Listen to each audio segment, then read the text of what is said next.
the most unreal, surreal election we have ever seen. We have a new name for the coronavirus. The World Health Organization has officially called it COVID-19. Lines crossing the Bloomberg terminal right now that Elon Musk has agreed to buy Twitter for $54.20 a share in cash. The U.S. Attorney for the Southern District of New York has confirmed the arrest of FTX founder Sam Bankman-Fried in the Bahamas. Smart people doing stupid things to incompetence or haste, but this one just, it doesn't make sense. First, the facts. Balenciaga is one of the world's most expensive clothing brands.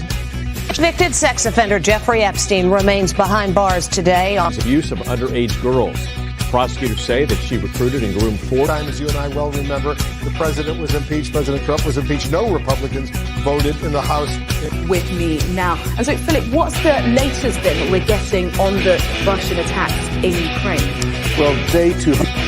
In order to make America great and glorious again, I am tonight announcing my candidacy for President of the United States.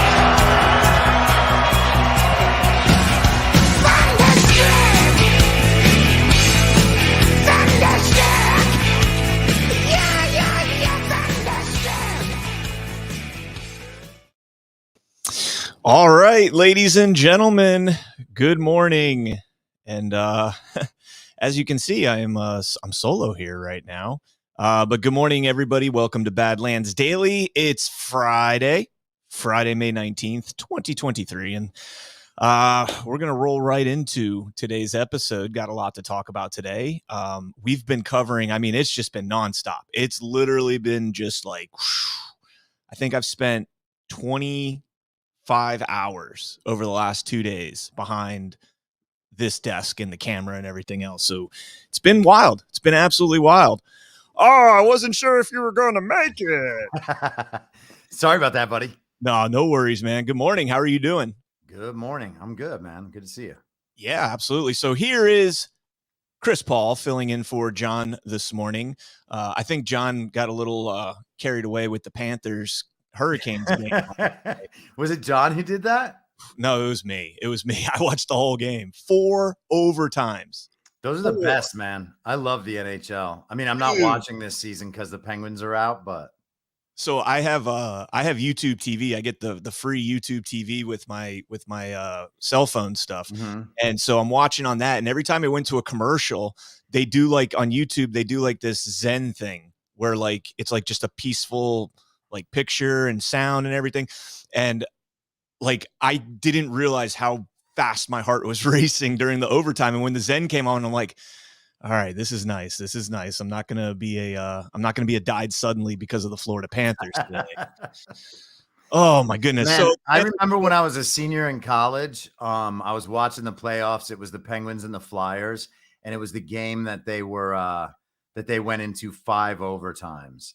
And you just, that's almost 3 hockey games in a row. Yeah. You know, because it's wild. Playoff overtime is just a full period.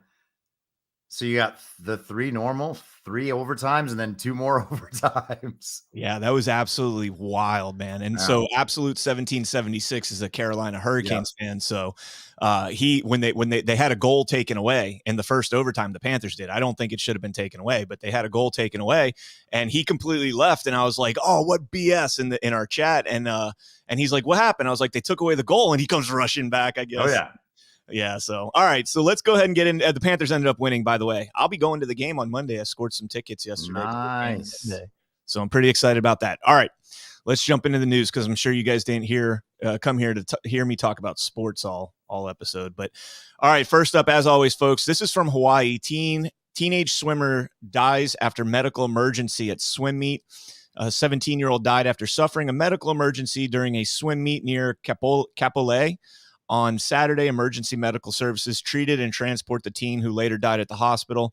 And they don't really tell us anything, of course. This is their new what is it? Modus operandi. Modus operandi. I was going to say operandi modus. I'm backwards today. Guys, I was up till 2 a.m. I've been behind a screen for the last 25 out of the last 48 hours. Cut me some slack. Yeah, that's the new modus operandi is they just don't tell you anymore what the condition was, just that they died suddenly. So then we have another one here from Daily Mail. The world's sixth best young water skier dies suddenly at 18. Mickey Geller competed for Canada and was studying at the University of Louisiana Lafayette when he passed away. One of the world's top water skiers died at 18. He was studying kinesiology. Excuse me, he died on May 6th. No further details on his death have been released, with his passing leaving his friends and loved ones in deep shock. And I just want to show you, that guy really looks like he's in the category of people that, you would expect to die suddenly from random stuff. I mean, the dude's like jacked, and just more of the crap, man. More of the crap. So I do want to draw attention to something. We're not going to cover it this morning, but if you guys want to check something out, this was a Substack put out by Peter Halligan, and it's talking about this citizens inquiry that's going on that went on over the last few days in Canada. And if you guys want to check this out for yourself, you can follow them on Rumble at National Citizens Inquiry CA. All one word. And it was a 3-day event where they talked about all sorts of things involving COVID, excess mortalities, the fact that COVID probably doesn't even exist. It's wild, man. Like they have a chart up that shows you the poverty line versus the COVID excess mortality line. And until you get to like beyond the top 6% of the wealthiest people in the country, there's like practically no deaths at all. Mm-hmm. And all of a sudden it just spikes, and you can see the linear progression of the chart just going up and up and up as you become more and more poor. So, I don't know, man. It's like they wanted to get rid of people or something.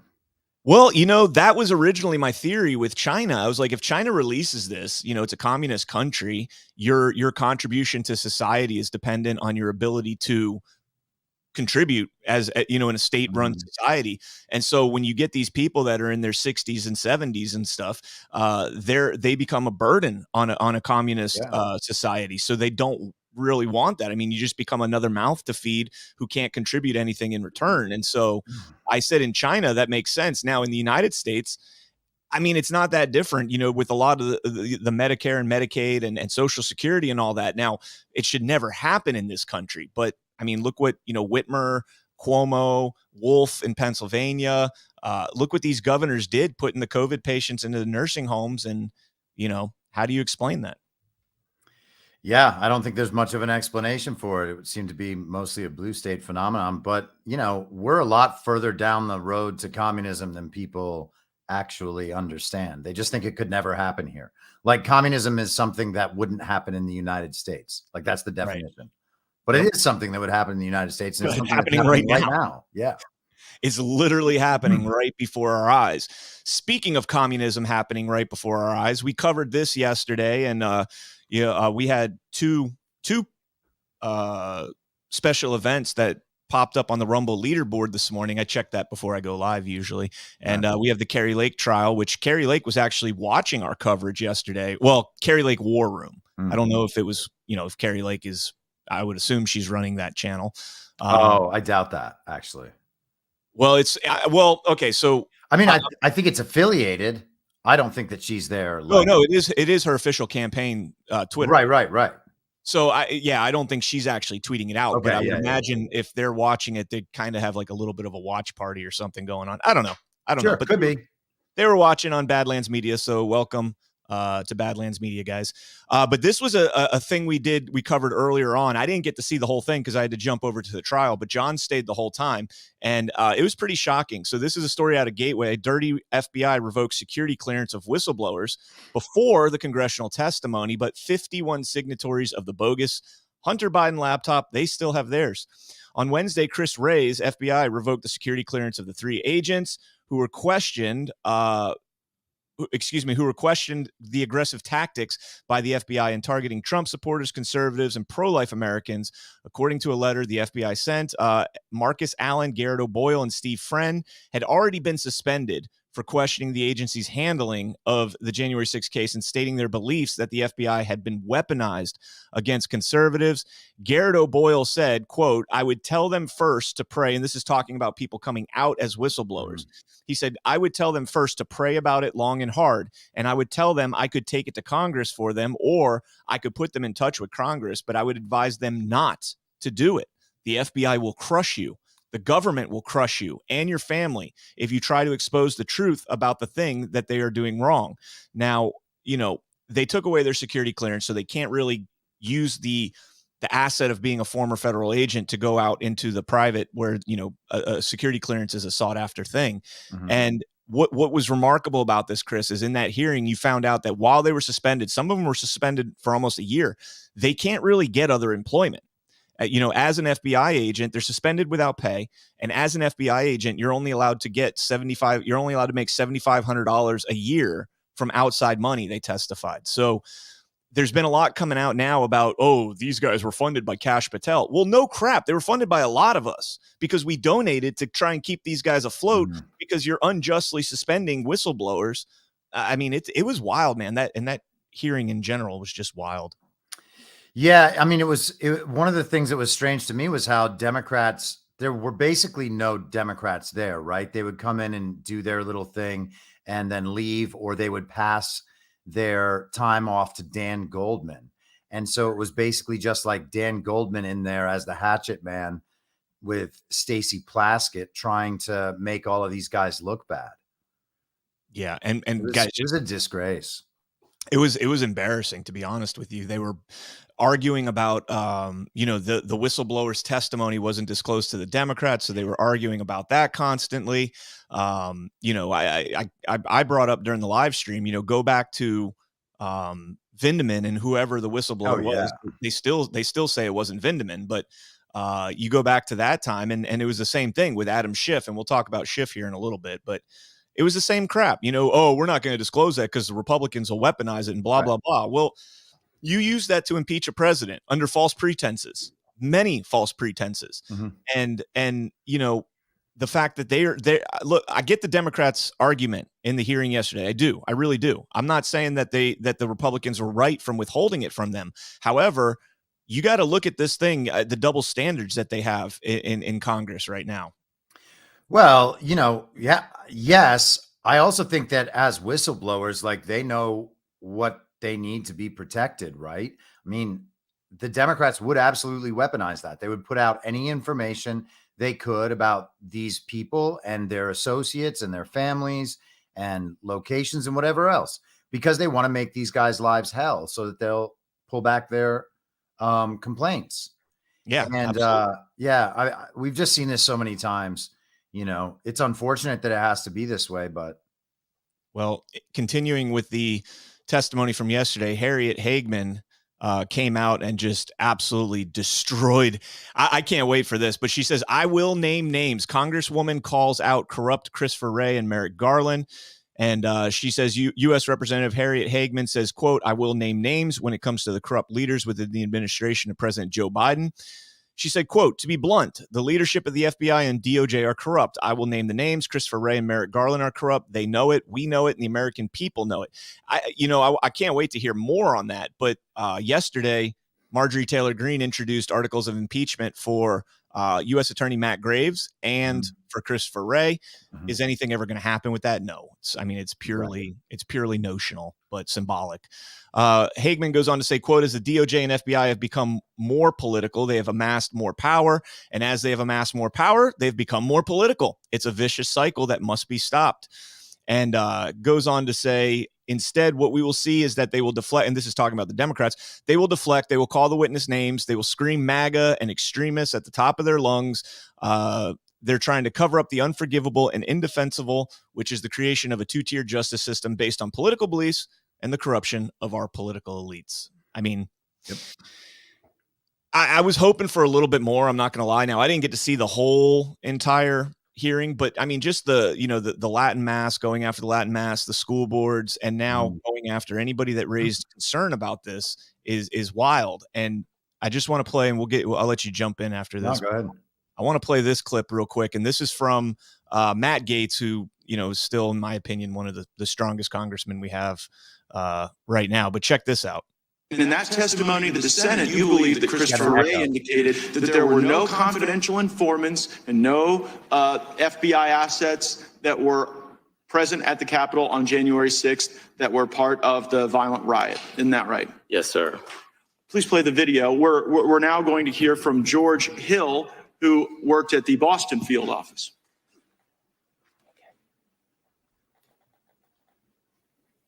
The SSA in Boston said they were going to a political rally, which is First Amendment protected activity. No, we're not uploading. We're not starting cases on these people.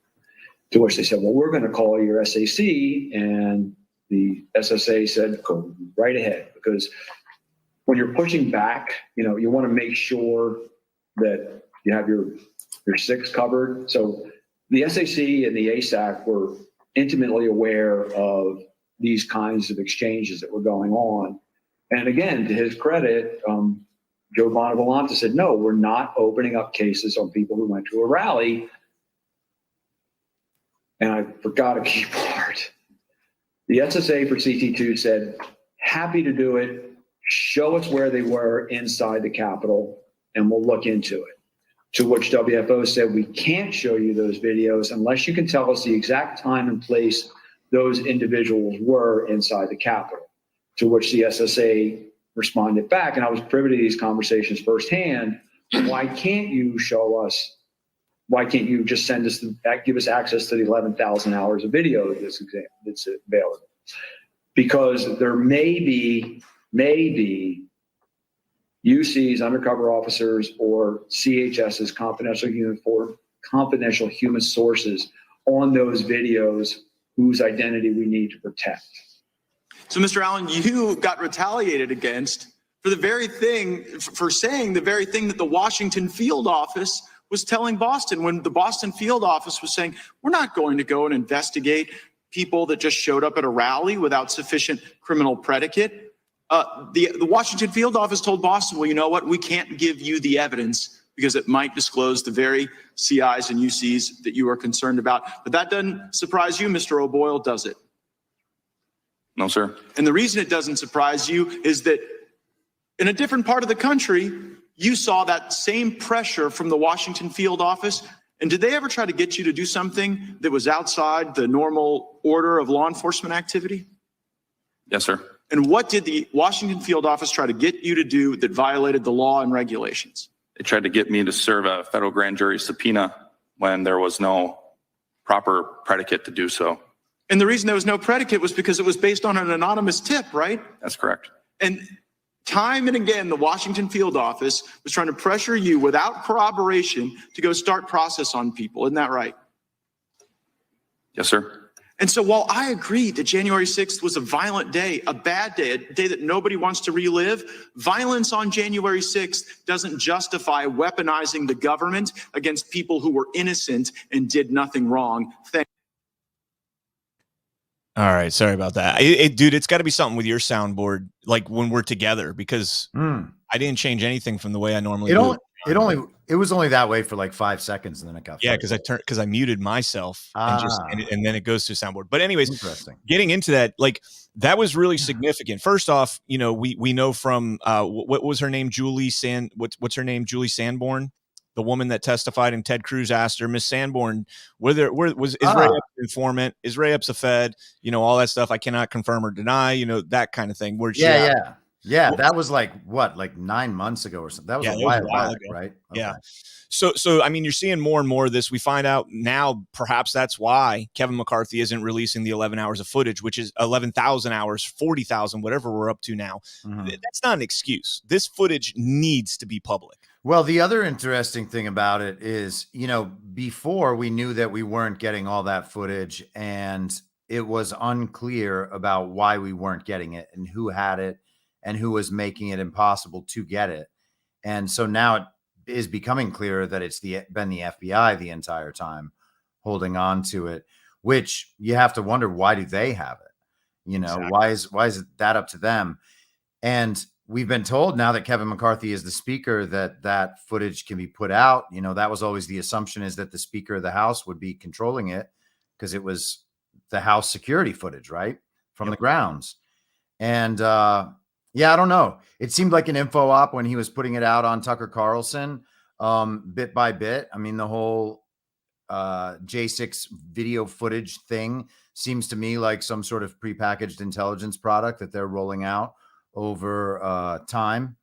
And I assume we'll see more. through various channels. It doesn't have to be Tucker right now. Yeah. And who knows if he actually has any like ongoing access to it. Well, a couple other points from there, but before I get into those points, as far as the footage and Tucker, you brought up Tucker yesterday during the hearing. We had Ivan Raiklan join us during the break with Mickey Withoft and Gary McBride over at M5 News.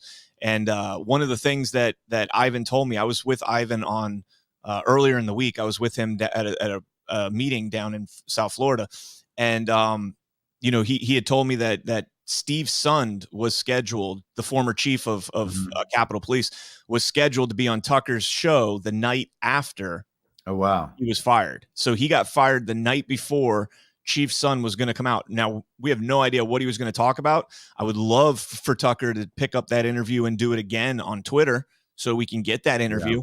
But, Ivan is in the camp, which I'm a part of. I'm firmly in this camp that they need to subpoena Yogananda Pittman, the deputy chief that was the intel officer in charge of the intelligence for the Capitol that day, who failed upwards, as they always tend to do in these circles, failed upwards, and is now making a very healthy 6-figure salary at Berkeley as the chief of security there. So, and then the other point I wanted to bring up from that hearing, or that clip right there, Chris, is the notion of the anonymous tip being used to get a grand jury subpoena, because that's exactly what they did to Alpha. At least as I understand it. Now, I could be wrong, and I'm sure Alfredo will correct me if I'm wrong, but my co-host on SitRep, same thing happened to him, where they were putting it off as a confidential human source, and then they find out that it was actually just an anonymous tip or a I don't want to butcher it, because he's got ongoing cases. So, all right, let's jump into this story. Speaking of the FBI, from the Daily Signal, the FBI shows up at a childhood home of a pro-life activist. Now, you know what's crazy about this? She's a pro-life activist, but it's a hardcore leftist organization that's pro-life. It's pretty crazy. 2 agents with the FBI visited the childhood home of a pro-life activist and told the woman's mother that they wanted to speak with her. Elise Ketch, a member of the Progressive Anti-Abortion Uprising, a group of mostly left-leaning activists who believe that abortion is murder of a human child. PAAU particularly gained prominence after the group exposed the bodies of 5 preemie-sized aborted babies known as the 5. From the clinic of Washington, D.C. abortionist Cesar Santangelo. The 26-year-old officially joined the PAAU in December of 2022 after volunteering with the group for a few months. And look, I'm not going to play the whole clip, but the FBI just shows up at her house, knocks on the door willy-nilly, like nothing's going on. Hey, can we speak with so-and-so? This is the FBI. We're not here. She's not in any trouble. The mom asks, can I photograph your ID? And they're like, absolutely not. You're not. Sorry, that's our policy, which is a complete crock of crap. That you can't take a picture of an FBI agent. That's the most insane thing I've ever heard. And yeah, dude, like this is just, I don't know if they understand what they do when they knock on somebody's door, but I got to assume they understand how intimidating it is to a normal citizen to have the FBI show up at your door. Like when I was 10 years ago, I never in my lifetime ever would have thought that the FBI would knock on my door. It's happened twice now. Yep. Yeah. I mean, the intimidation thing is part of the point, Yep. They know it's going to intimidate people, and they know other people will then be intimidated because they don't want it to happen to them. Yep. The weaponization. Yeah. Speaking of a really crappy weaponized government, Biden drone strike killed a bricklayer father of 10, not an Al-Qaeda terrorist. And this, what was the kid's name that Obama killed? Ansar al-Awlaki. What was his? Killed him and his father, U.S. citizens in Syria, killed him with a drone strike. Well, here's part. Oh, and then let's not forget about the Afghanistan when they had the suicide bomber, and Biden from his basement responded and killed a father of what, like 5, I think? I think it was like 7. Yeah. 7? Yeah. I mean, this is just wild. And they wonder why they hate us over there. Like, I don't know. So check this out. A report indicates U.S. military officials are now walking back claims that a recent Syria drone strike killed an Al-Qaeda terrorist and may have, in fact, killed a bricklayer father of 10 who had been tending to his sheep. The attack occurred on May 3rd in a quiet town in northwest Syria when a drone strike killed 56-year-old Lofty Hassan Misto, a former bricklayer and father of 10, quote, whose whole life was spent poor, according to his family. Officials believed he was a senior al-Qaeda leader, but they now doubt that claim. Quote, we are no longer confident we killed a senior al-Qaeda official. I mean, this is wild, man. Like, if you're going to kill somebody, you better be pretty freaking certain that. Man, the other thing is, now we're just finding out about these things. I'm certain that this is, and we know, on some level that this has been happening throughout the last 20 years, but it's becoming a lot clearer now.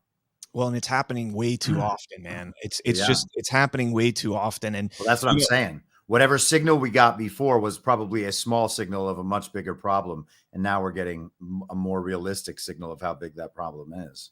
Yeah. And just like the Metro police officer on January 6th that said, hey, every time we gas the crowd, we'll take one out, but we're creating 10 more. We're doing the same thing in the Middle East. Every single time we take one of these people out, all 10 of those children are now weaponized against the United States.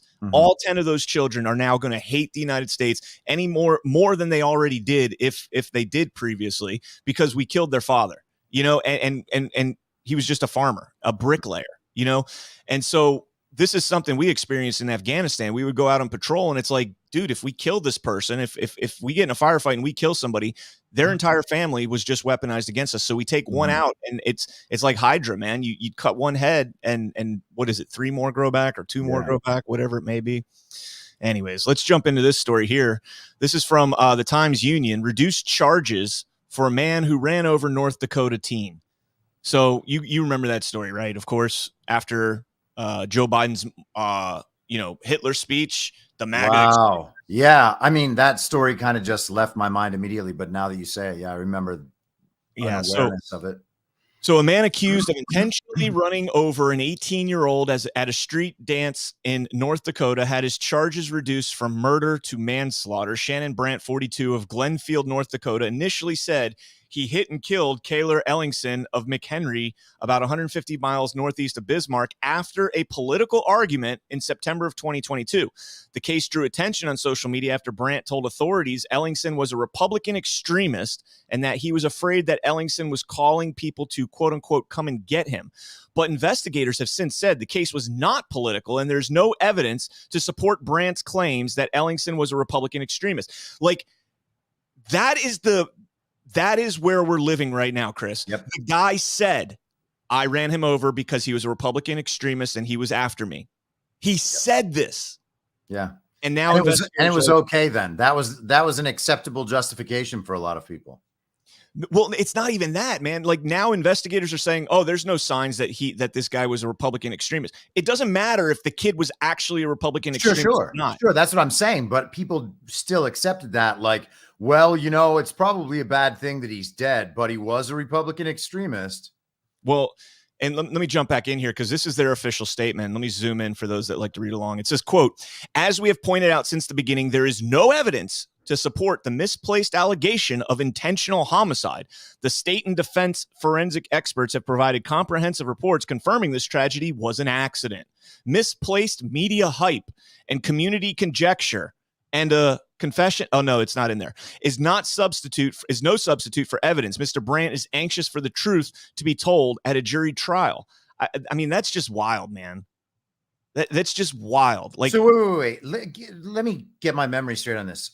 The man who was driving the car was claimed to be a Republican extremist? No, the kid, the 18-year-old kid. Right.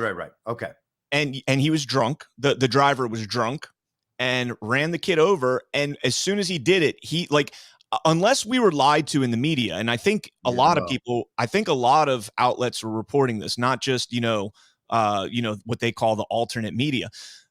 This was being reported by a lot of people that he said he was a Republican extremist and he was out to get him. And so he did that. Like, it sounded almost like he was trying to set up like a self-defense plea, so to speak. Yeah. And now he goes from murder to manslaughter. I mean, if you're drunk and driving a car and you run somebody over at a dance party in the street, like, I don't know, man. I mean, isn't in most states that just automatically I mean, I know it was in California. That's just like considered murder or something. I don't know Even how without the political motivation, just the fact that you're drunk and that you kill somebody. I mean, it would be manslaughter. It's not important. Well, he took a plea deal. He took in a California. plea deal. They had it like jacked up to like the maximum. Well, this was a plea. So, I mean, the plea went from, hey, if you plea and save us the money and hassle of having to put you through trial, and then they gaslight you and they're like, he just wants the truth to come out. Then why'd you take a plea deal? If they said, oh, Brandt just wants the truth to come out about all this. Okay, well, you took a plea deal, so there is going to be no truth. There's not going to be a trial. So, all right, so let's jump into this here in the continuation of the most disgusting thing I've seen in Congress in a long time. Jeez Louise, man. Did anybody tell this guy that you are allegedly you're a U.S. senator? You're wearing a hoodie. I mean, I wear a hoodie every day.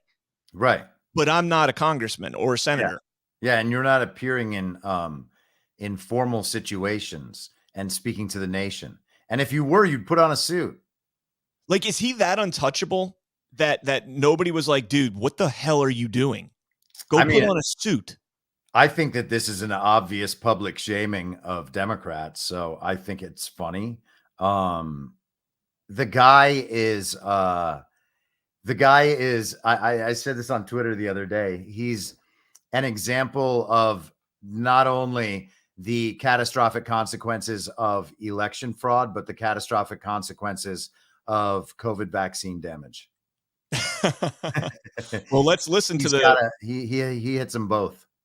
Let's listen to his catastrophic vaccine damage. And Chris, give me a thumbs up and make sure the sound's good when I go into this. We're here for one simple reason. President Biden needs to consider using the 14th Amendment if necessary. The entire GOP debt ceiling negotiation is a sad charade. And that's exactly what's wrong in Washington. We're playing with the livelihoods of millions just so the GOP can just turn the screws against hungry Americans. This is the whole reason why the 14th Amendment exists. We need to be prepared to be using it. Again, remember, say that again. We must be prepared in order to use it. And we cannot let reckless Republicans hold the economy as a hostage. And an unelected Supreme Court justice will try to blow up our economy. That's on them if they have to judge on that. So, I don't know what the hell he just said right there. Imagine being those two guys next to him. Like, it's embarrassing for all of them. If this was an intentional public shaming, it wouldn't look any different. That's a good point. I mean, I'm sure you heard the testimony, or not the testimony, but the questioning from the hearing the other day. You heard that, right? Oh yeah. Yeah. The guy, I don't even know they allow him to do it. I mean, unless it's a public shaming. Well, the guy that was being questioned, I mean, he's just like Fetterman asked a question, looked up at him to like waiting for his response, and just stood there for, I don't know, probably a good 5 or 6 seconds. Like, are you going to respond to me? And the guy just has no idea how to respond to what Fetterman's saying, because you cannot put the thoughts together into a thought. Now, I was watching Donald Trump Jr. was on Timcast the other night, so I was watching that, and I didn't get to watch the whole thing, but they were bringing up like Newsweek and how Newsweek reported on what Fetterman said. And if you read the Newsweek article, which did not link to that clip that Clay Travis put up, if you read the Newsweek article, like, they made it sound like the guy that was answering the questions had no answer to Fetterman, because Fetterman's question was so damning. And it was wild. And so people are going to read that in Newsweek, and they're going to be like, Fetterman really, as in his own words right here, Fetterman really put the screws to him right here. Yeah, here it is. Thanks for sending this to me. Let me pull this up, because this is the gaslight. John Fetterman's question at Senate hearing leaves witness speechless. I mean, it's absolutely crazy. They said here, Republicans want a work requirement for SNAP for hungry families. Shouldn't you have a work requirement after we bail out your bank? Now, Chris, can you find the, I got to play not the whole thing, but the clip again. The Fetterman clip? Yes. Yeah, I could probably find that. All right, hold on. I'm trying to find it real quick because I'm sorry, guys. We got to play this. Chris. Oh, that's me. Here it is. Okay, cool. So keep in mind what you just heard. All right, so keep in mind what you just heard from Newsweek. And Newsweek says, let me pull it up again. Newsweek says Republicans want a work requirement for SNAP for hungry families. Shouldn't you have a working requirement after we, and the brackets there mean that they added that in, after we, your bank. Now, let's go ahead and jump into the clip right here and hear what he really said. Is it staggering? Is it a staggering responsibility that that the head of a bank could literally crash our economy? It's astonishing. That's like if you have, and they also realize is that now they have a guaranteed way to be saved by how, So it's isn't it appropriate that this kind of control should be more stricter? Answer. To prevent this kind of thing from going? Let me or add should we more? just go on and start bailing and sailing whoever bank, regardless of how their conduct is? You got an answer? I'll give you an example.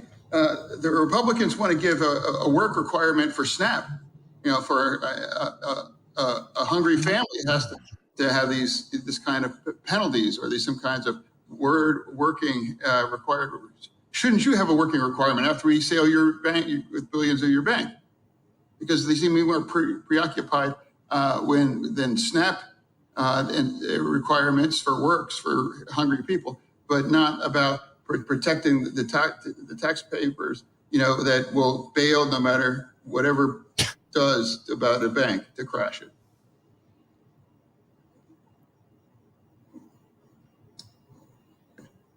Sure. It really is incredible. It's sad as a human being, but he's a senator. He is open to this scrutiny. I mean, he's not really, though, No, he's not. You're right. but dude, just look at how they report that. Republicans want a work requirement. I'm going to read it like a politician should read it. Republicans want a work requirement for SNAP for hungry families. Shouldn't you have a working requirement after we bail out your bank? That's how a senator should read it. And Fetterman's up there. It's bad, man. All right. The funny thing is, even when he can't get the words out, he still knows that he's supposed to be doing something emotionally. So he just continues on with the emotion. It's really funny. Like the shock and disgust that he's trying to portray. I mean, I hope that video lasts forever. Kayfabe. All right. Speaking of lunatic politicians, have you seen this? So Dianne Feinstein missed 85% of the votes in the Senate because this is actually a very flattering picture of her compared to the ones that have been popping up lately. So this is TMZ. So they're not gonna get too political and all this stuff, and they're definitely not gonna push back against her. But listen to what she said the other day, and she's got to be removed. Listen to this. Since you've returned. I'm feeling fine. Yeah. I have a problem with the leg. The leg? Yes. What's wrong with it? Well, nothing. Nothing? It's anyone's concern. Okay. But mine. What has the response from your colleagues been like? What have the well wishes? What have you heard? What have I heard about what? About your return. How have they felt about your return? No, I haven't been gone. Okay. You should follow them. I haven't been gone. I've been working. You've been working from home is what you're saying? No, I've been here. I've been voting. Please, either know or don't know. What do you say to Californians bro, that needs to be the end of it. I've been working from home. No, I've been here. No, you haven't been here She says she's been there voting. Been there voting. This woman is not only and here's the thing. She sounds pretty confident about it. Exactly. She doesn't sound confused. Dude, Man. And too weird. Two things about that little clip there. Did you notice in the beginning how the guy is like questioning her? Like, it feels like if you've ever had a parent in like a nursing home or somebody that's, not well, and an older person, you go and you're like, so what do you want for breakfast today? Oatmeal. Okay. You'd like some oatmeal? You'd like oatmeal? Okay. Like that. That's how the guy's interviewing her. And when she says that, he's just like, okay, let's move on to the next topic. Like, why don't you press her on that and been like, Senator Feinstein, you've been gone for the last 3 months. Yeah. You've missed 85% of the votes on the Senate floor. Like, they can't pass judicial nominations because you're not here. And you're telling me that you were here and that you were voting and working. Maybe he's just so shocked that he can't even believe what she's saying. You know what I mean? When someone is saying something absolutely crazy, you're like, wait, what? And you have to recalculate so many things to be able to ask again. I don't know. I'm trying to be nice to the reporter. That's insane, though. Like, how do you just confront that sort of insanity? Yeah, I don't know, man. And then this unless Dianne Feinstein knows something that everybody doesn't know. Well, this is from the Washington Post. Senator Feinstein's health complications from shingles are more severe than disclosed. And I mean, it's a good thing the vaccine doesn't cause shingles. Or Guillain-Barré syndrome. Right, none of it. Yeah, her else like that, right? Yeah. It goes on to say Feinstein's shingles triggered encephalitis, which is inflammation of the brain, as well as Ramsay-Hunt syndrome, which causes facial paralysis, according to Feinstein's spokesman, Adam Russell. On Thursday, Feinstein denied that she had been diagnosed with encephalitis, characterizing it as, quote unquote, really bad flu. In a brief hallway interview with CNN, her office later clarified that Feinstein, quote unquote, misspoke in the interview because her doctors had not used the term encephalitis with her during her treatment. When discussing this is a quote, when discussing the shingles complications with their doctors, they often spoke in broader terms when describing the complications rather than always using medical terminology. Chris, have you ever, I got to have some doctors out there. There's probably a few thousand people watching. Would a doctor ever tell you, like, you're sick, you have a really bad flu, and not tell you what's actually wrong with you? That's The idea of that is absolutely insane, which means that it's not true. And they're covering something up. This is wild, man. Like, it is. Kayfabe is through the roof right now, man. Let's jump into this article, and I'm going to spend all of 8 seconds on this article from NPR. Representative Cori Bush introduces bill on reparations for Black Americans. Missouri Democrat Representative Cori Bush has introduced new legislation calling for $14 trillion with a T trillion in reparation for Black Americans, and that's your comedy for the day, folks. $14 trillion. You want to pay 1/3 of the national debt. You want to increase it by $14 trillion, but 1/3 of the national debt you want to pay. That's almost half. Yeah. That's a lot. Actually, you're right. It's a lot closer to half than it is 1/3. Good point. We're at 33. I mean, and it's like 60%.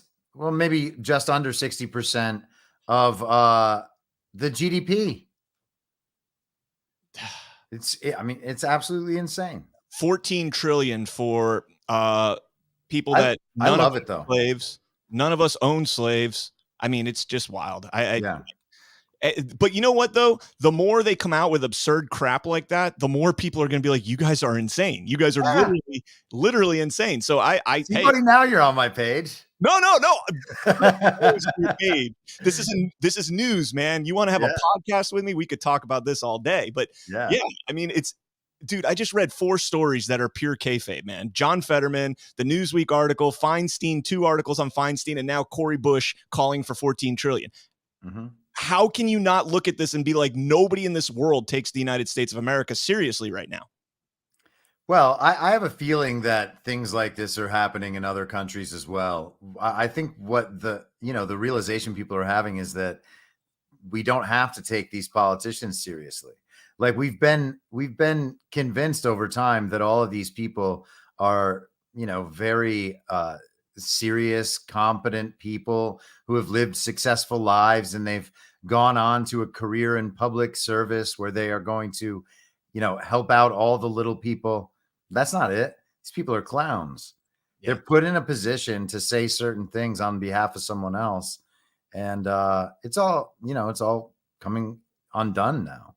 and I think Feinstein, I think is like worth like $200 million now. She just sold I think it was 40 million, but it might've been 14 million, home in Lake Tahoe. Like, I mean, this is the life of a public servant. You have a vacation home in Tahoe, and doesn't her husband have some tie-in to Dominion? Yeah, we probably shouldn't talk about that here, but I don't believe, I think that's been somewhat debunked with Feinstein. Oh, okay. And if I mean, it's owned by a private equity firm. So even if it was, it'd be so difficult to confirm. And we can't really go into that right here. I'd have to source that before I talk about that kind of stuff, man. What are they going to do? Sue us? I don't want one of them slap lawsuits, man. You know, they're looking for everybody and anybody, you know. So, man. Dude, Carrie Lake tweeted out the War Room. Like I said, tweeted out watching on Badlands Media. So maybe we might be on some radars now after That's that. good. That's cool. Put me on a radar. Absolutely. Man, we've been on radars for years. Dude, for real. About this crap. All right, so this is an article I wrote yesterday. Go woke, go broke. Illinois, Wisconsin grocery chain practically giving away Budweiser and Bud Light. Not going to spend too much time on this, but check this out, Chris. Oh, sorry. I should have had this ready to go.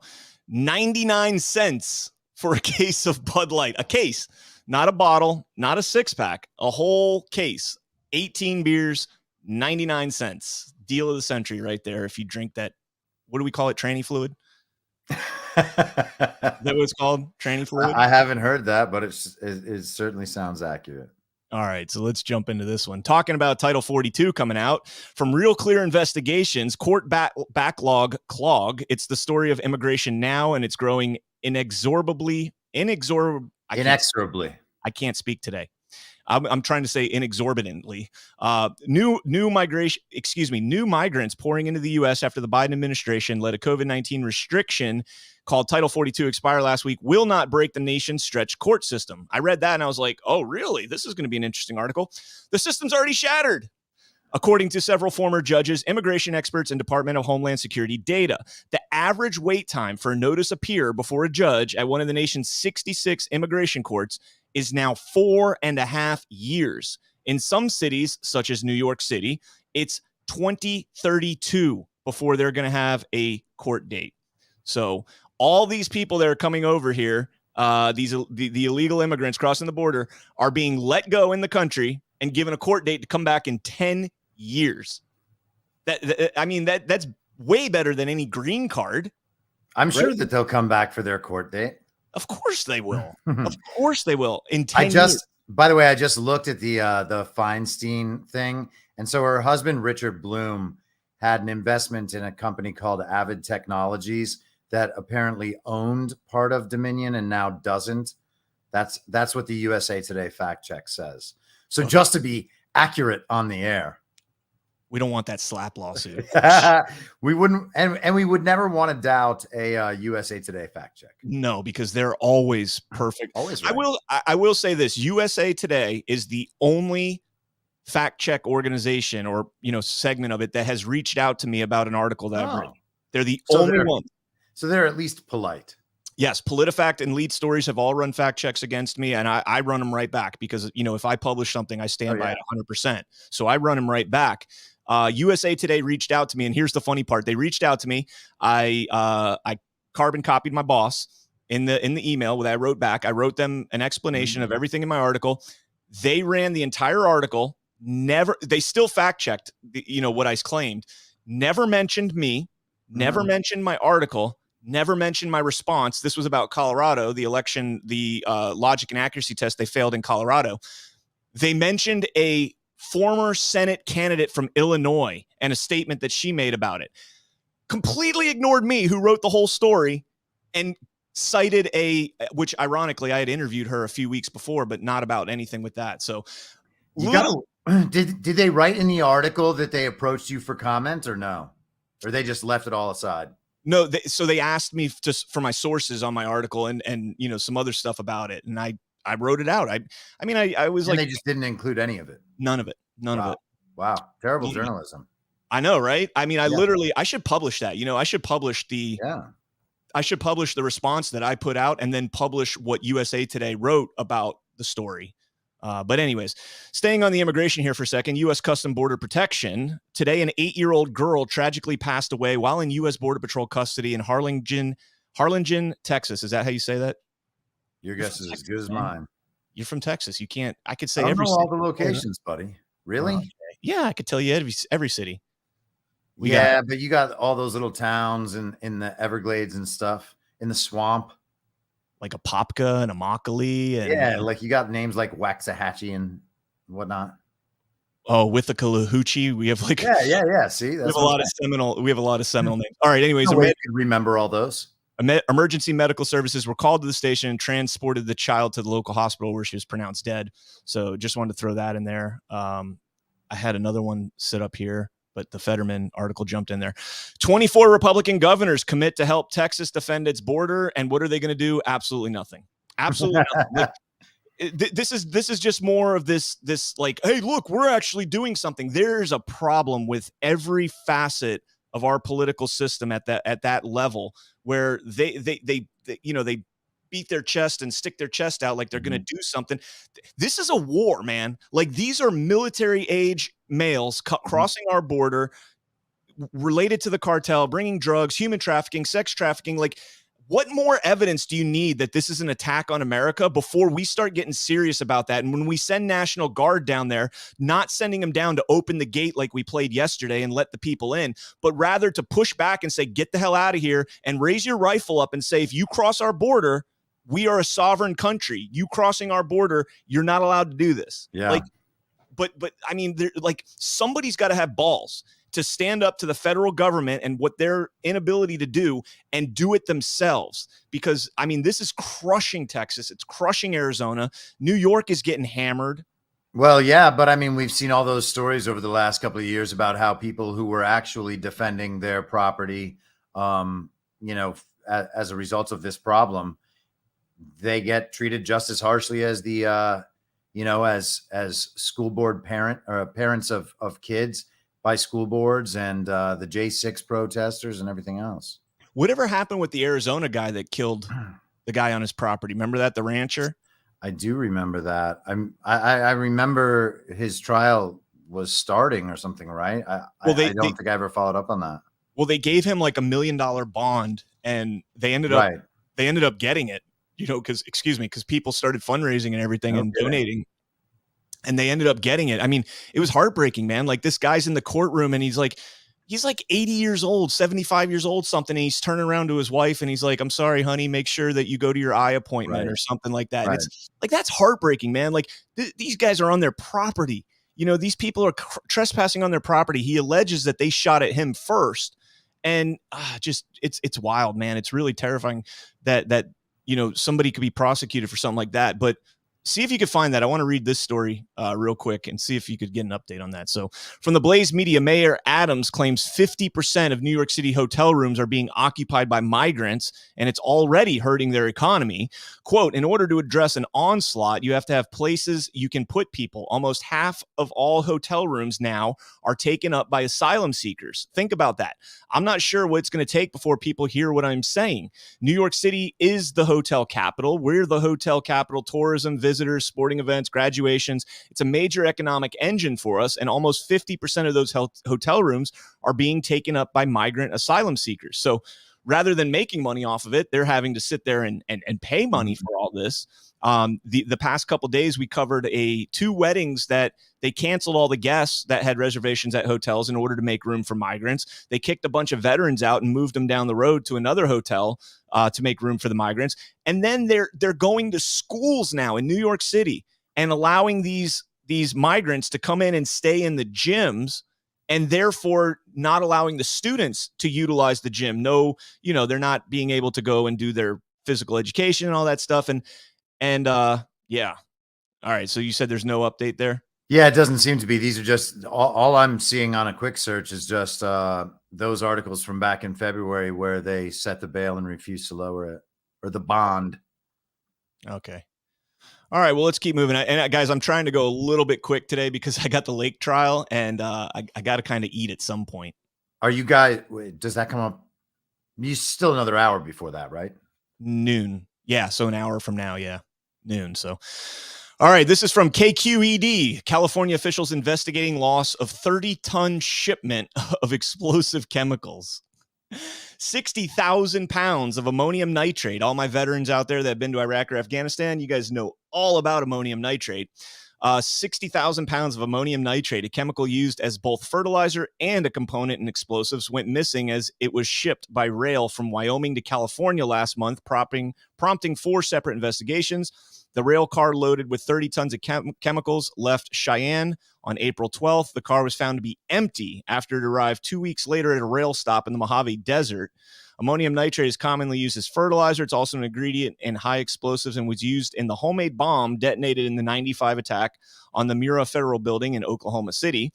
Dino Noble says it believes the material transported in pellet form in a covered hopper car similar to those used to ship coal fell from the car on the way to a rail siding. Quote, the rail car was sealed when it left the Cheyenne facility, and the seals were still intact when it arrived in Saltdale. The initial assessment is that a leak through the bottom gate on the rail car may have developed in transit. I mean, that's nonsense.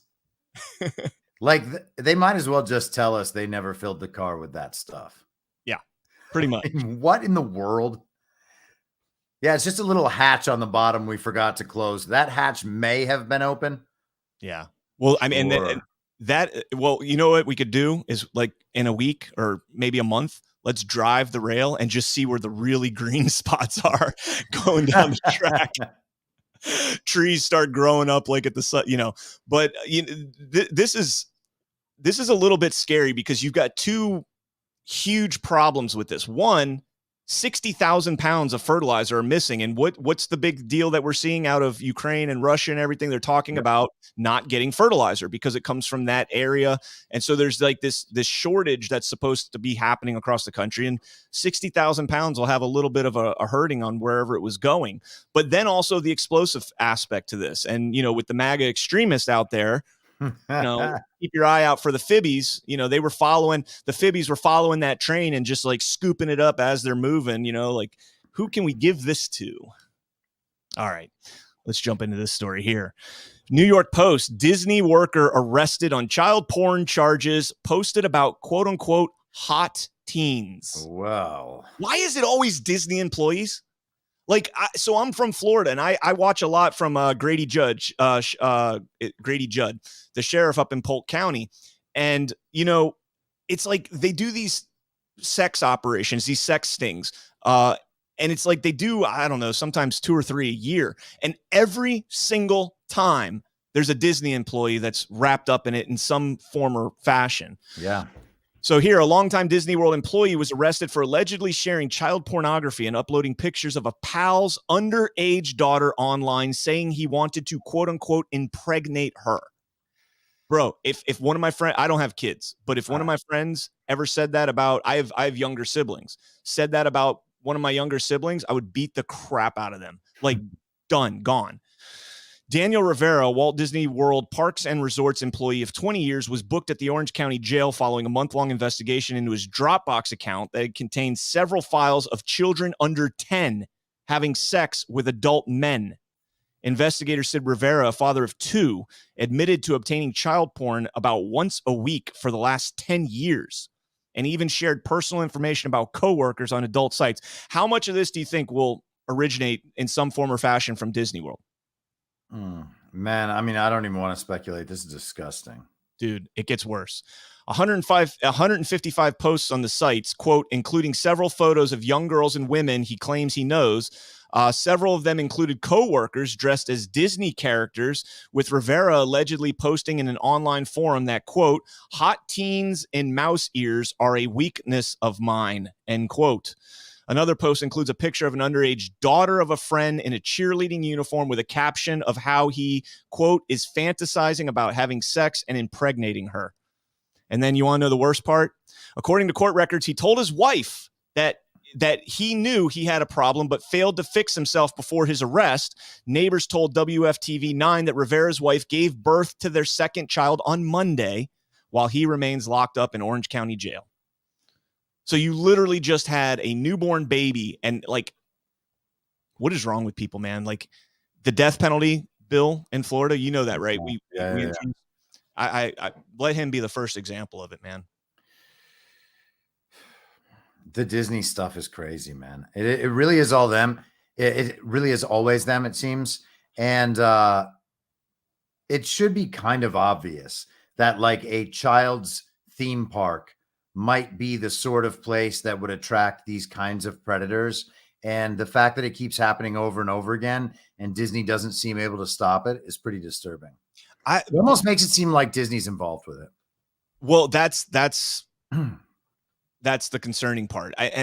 Growing up in Florida, Disney is a part of our culture down here. I mean, we go to Disney. Well, we've gone to Disney all the time. I haven't been in a while now, but we used to go. I mean, we would go to Disney all the time, and you would always hear stories. And they're just conspiracy theories that we would hear around about. There's underground now. There's underground tunnels and the whole you'll never see cop cars and fire trucks and all that in Disney because they all transport underground. And so there was always these rumors that those underground tunnels were used for.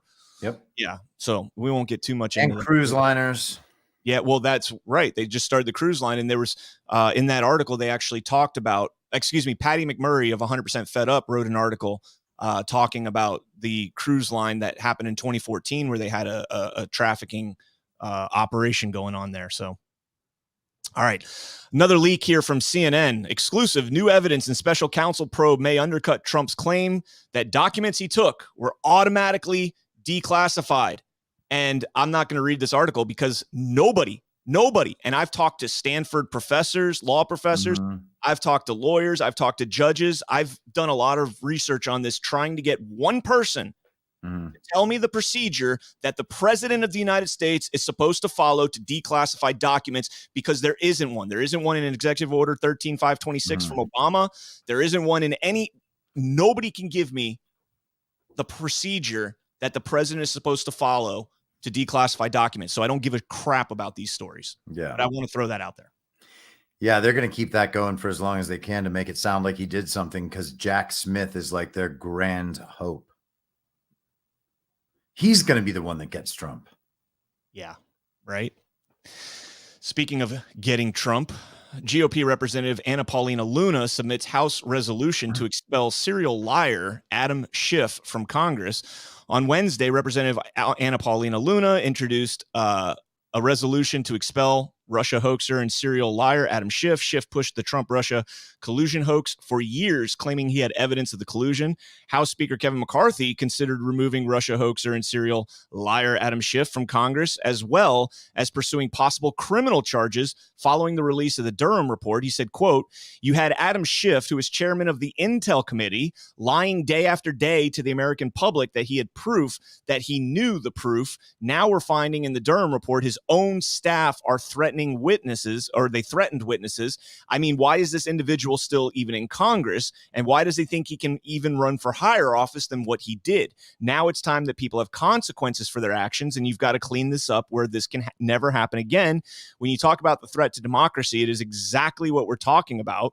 And Luna tweeted, "Knowingly using your position on the House Intel to push a lie that ripped apart our country, cost taxpayers millions of dollars, and authorized spying on a U.S. president and his campaign, and then proceeding to double down on the lie within days of the Durham report coming out makes you unfit for office.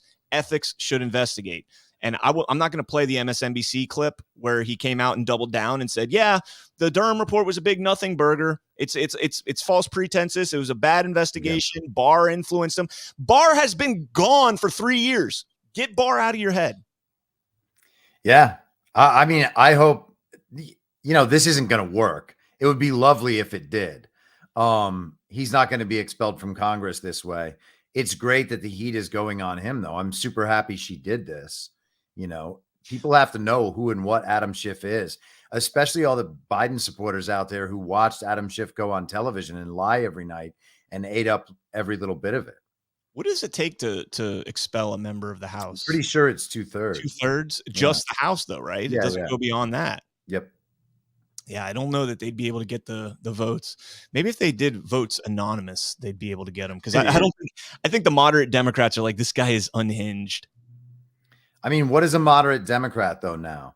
You know, you've got like the squad, like the super commie Democrats, and then the other ones are just every bit as much communist. They just are marketing themselves in different ways.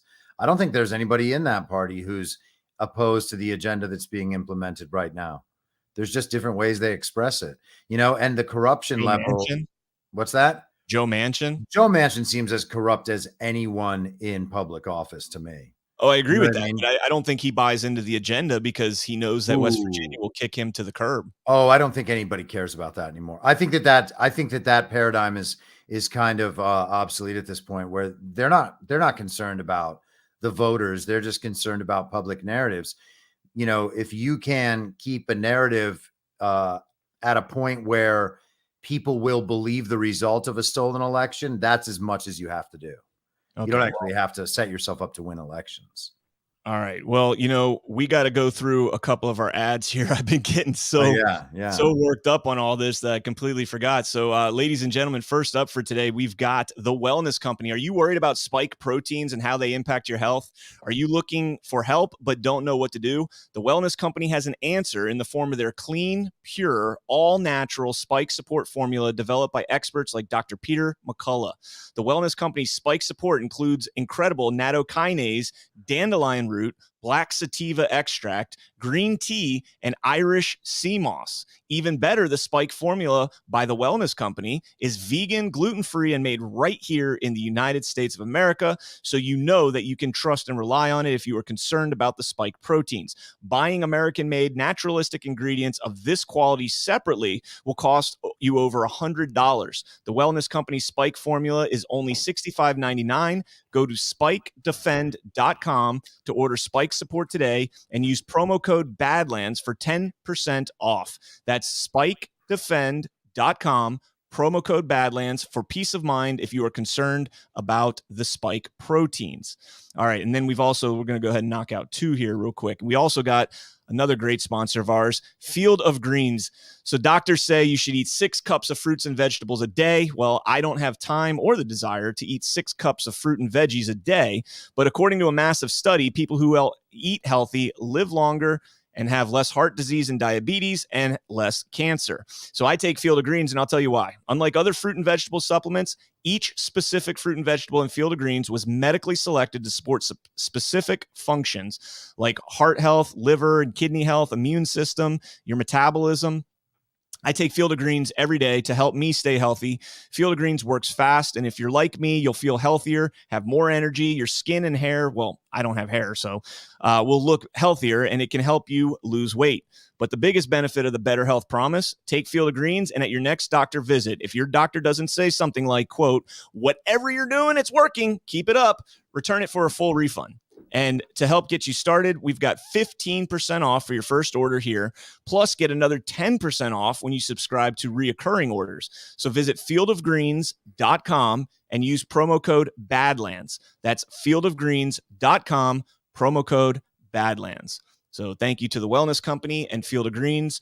I use Field of Greens. I throw it in my smoothies now, my protein shakes, because I started working out again. So nice work, buddy. All right. Yeah. Right. So let's jump into this real quick. This is bizarre. The Covenant School files a motion to protect the interest amid the manifesto release lawsuit. So now the school that was involved in this is actually trying to join the lawsuit to keep it sealed and keep it from people. And apparently, I guess they're afraid that there might be some security concerns if that manifesto is released. So just more pushback. It's not really a huge story or anything. All right, let's see what else we're up to. So we got another Disney story here, Chris. I was going to say John, man. We got another Disney story here. So Disney scraps plans for a new Florida campus, mass employee relocation amid DeSantis feud.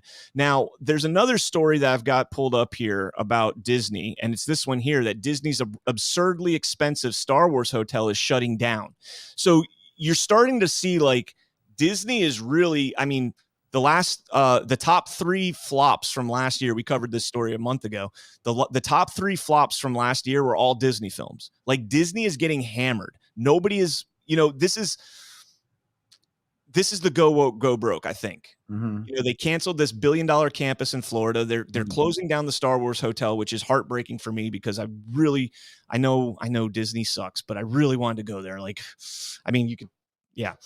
But this is go woke, go broke, and they're blaming it on DeSantis now, saying that DeSantis taking away the whatever it is, the River National Fund, whatever the hell their Reedy Creek, is that what it's called? Reedy Creek investment, whatever it is, tax zone, whatever it is.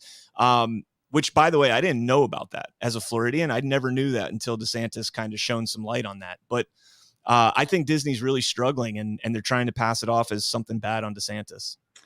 I think all of these major corporations are struggling, and I always think that there's something else going on behind the scenes. I mean, these are some pretty bad stories for them. You know, the hotel project's failing. They're going to move out of Florida, which, you know, maybe is some shot across the bow at DeSantis. Probably not.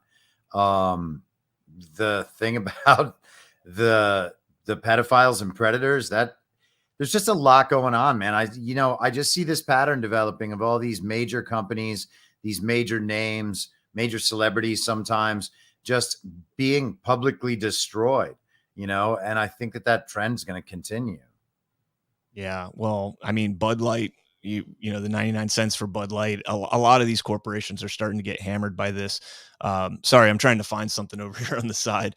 Yeah, I can't find it. Okay, let's jump into, we're almost done for the day, which is good because we got to go cover the Kerry Lake trial in 45 minutes. Holy crap. Running out of time. All right, so let me pull something up real quick. And all right, we're supposed to be a little more on top of it than this right here. All right, guys. So our next sponsor for the show is No Bugs Beef. All right. When the store shelves are empty in the coming months, how are you going to provide protein for your family? Protein is a critical building block for survival. And knowing that you have sous vide, freeze-dried, all-American beef from ranches in Texas that have never, ever been given their cows an mRNA jab on your pantry shelf will get you tremendous peace of mind. Meet NoBugsBeef.com, a veteran-owned distributor of premium freeze-dried beef that's stored in Mylar bags with oxygen absorbers for maximum shelf life. No Bugs beef cubes will stay shelf-stable for more than 10 years without refrigeration and with maximum nutrition and flavor. Just soak them in water for 15 minutes and it's ready to eat. These aren't typical survival meals. They're premium cuts of ribeye, New York strip, tenderloins, sirloin, and chuck. Don't let your family get caught without premium protein on your shelves. Go to nobugsbeef.com and use promo code BADLANDS for an additional 10% off your order. That's nobugsbeef.com, promo code Badlands. And just a quick reminder to check out Badlands Marketplace on badlandsmarketplace.com, where you'll find nobugsbeef.com and a growing number of America First businesses listed. Help our parallel economy by shopping America first. And then lastly, let's just do this last one here, and then we can get home for the day, and that is EnviroCleanse. If all home air purifiers are the same, why did the U.S. Department of Defense select EnviroCleanse to help protect and purify the air on board our Navy ships? Because EnviroCleanse advanced mineral technology goes beyond ordinary HEPA filters to destroy airborne illness-causing cold and flu viruses, including COVID. EnviroCleanse is the new science in air purification, and now you can order one for your home. This is how you help stop colds and flu from taking your whole family down. This is how you destroy allergy-inflaming toxins and mold from the air from the air your family breathes. In fact, this hospital-grade technology is so powerful that it promises far fewer colds and allergies and better sleep. Visit ekpure.com and use promo code JOHN, J-O-N, for 10% off your EnviroCleanse home air purification unit. You'll also receive a free air quality monitor plus fast free shipping. That's $150 savings at ekpure.com, promo code JOHN. So, all right, let's go ahead and bring this home, Chris. And by bringing it home, I just want to play this one last video. But go ahead. I'll give you. Cool. I was going to say, bring it on home. All right. I just want to play this video because we're pretty much done for the day. But this was just pretty cool, and I wanted to play it. So have you seen this video about this kid getting off of school for the last day? No. Oh, man. Stone Cold Steve Austin, you ready?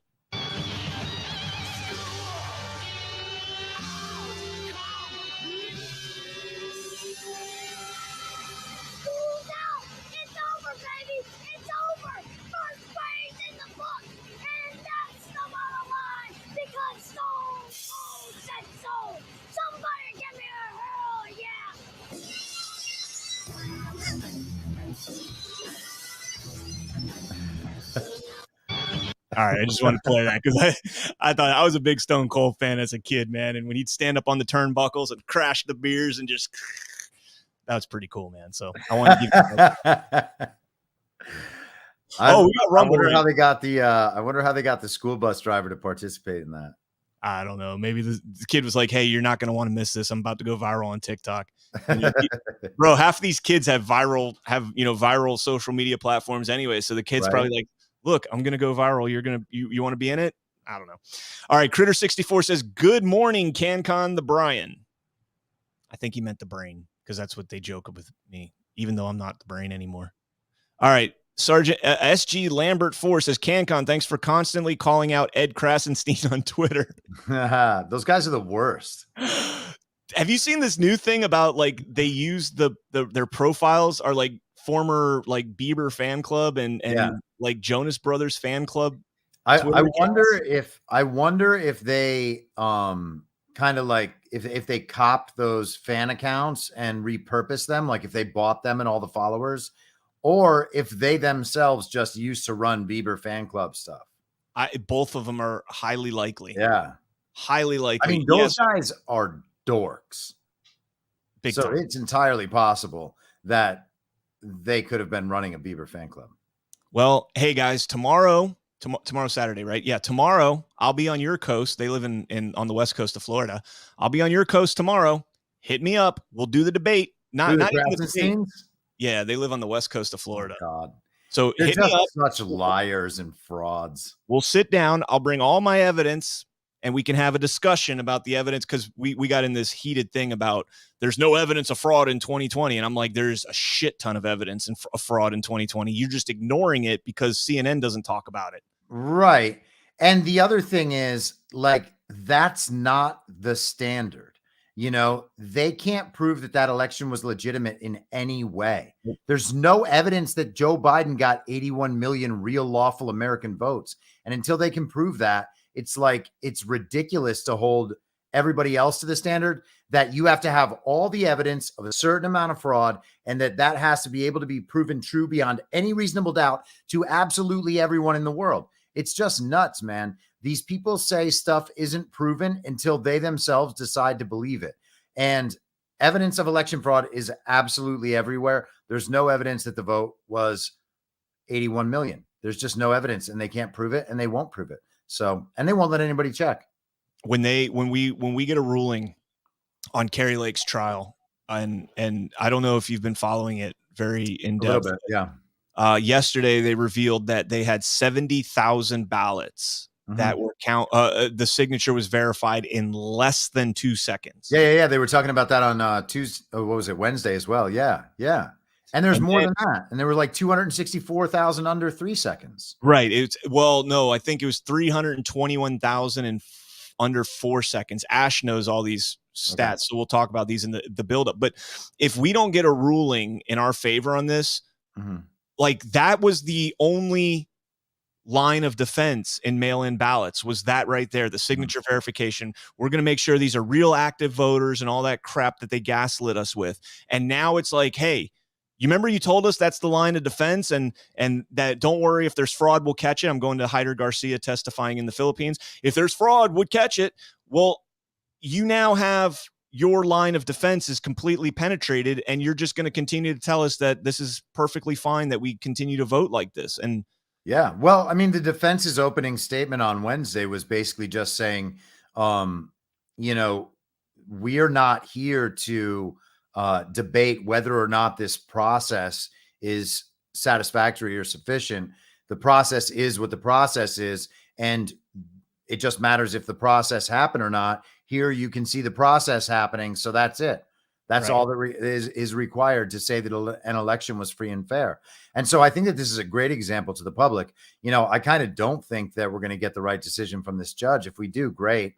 It's going to go to appeals either way, I would assume. So, this process is going to go on for months. So yesterday, between the prosecution, the plaintiff, and the defendant, between their cases, they obviously, and that wasn't like anything new. That typically happens in a civil case where the defendant will try and get the case dismissed between the plaintiff and the defendant. But they made the argument that like you said, we don't have to prove that the system is done right, that it was followed properly, just that it was done.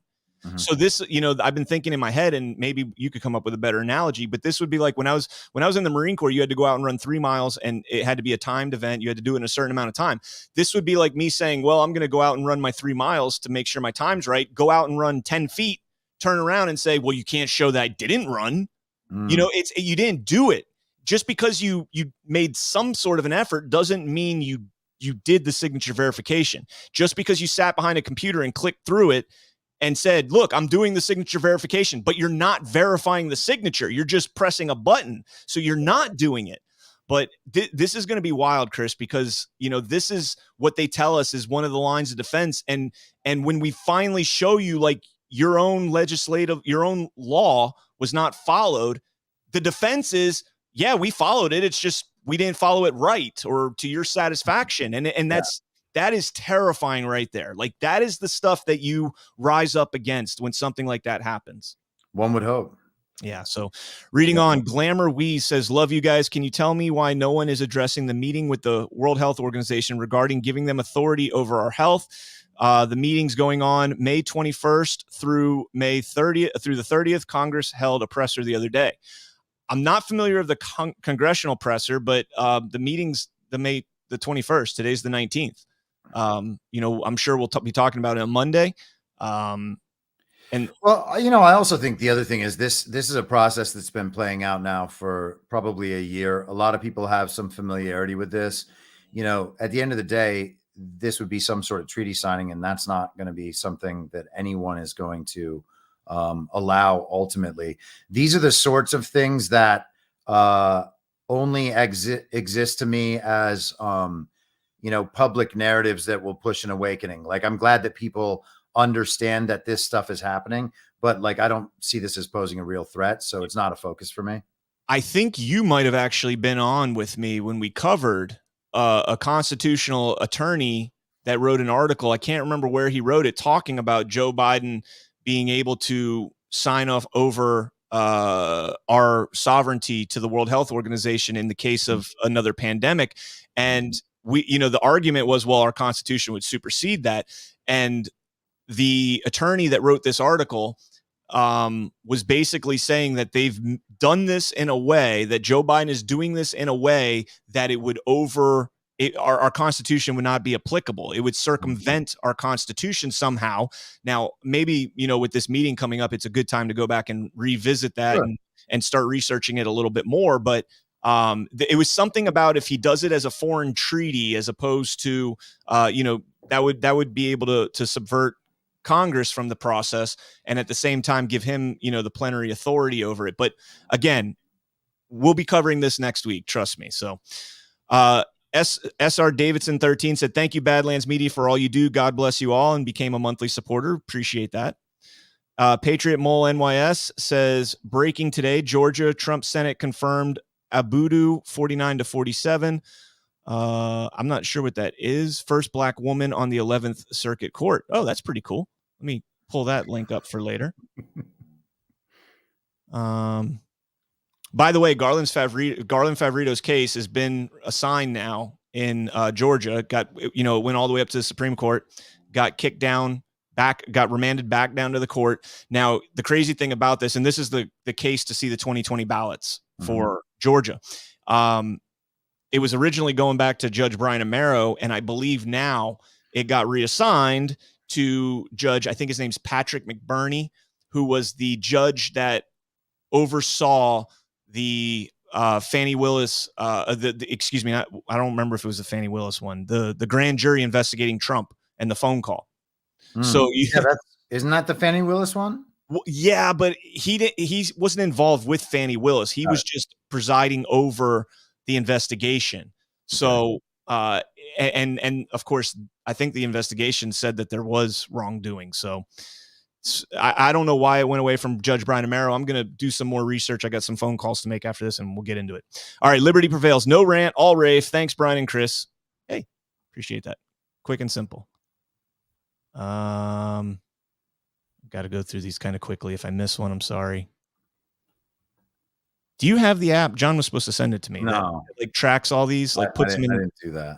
Oh, New Kid says, honestly, the whole wear a suit BS is institutionalism to me. If I ran and won, I'd be up there in my biker clothes. Public servants aren't special. Good call. There is decorum. I get that. I mean, you know, professionalism and all that stuff, but I'm with you. I'd probably rock the Fetterman stuff, but I'd probably get kicked out because I'm a conservative.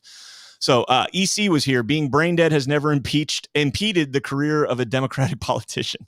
I mean, they're all kind of brain dead.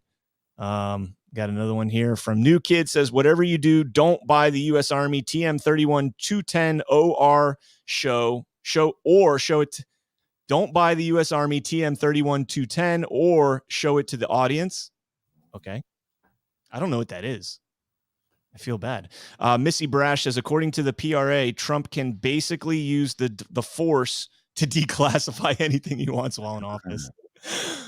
These are not the classified documents you are looking for. Jodix says, we the people want the Dems to refund the money they wasted on Russia. Agreed.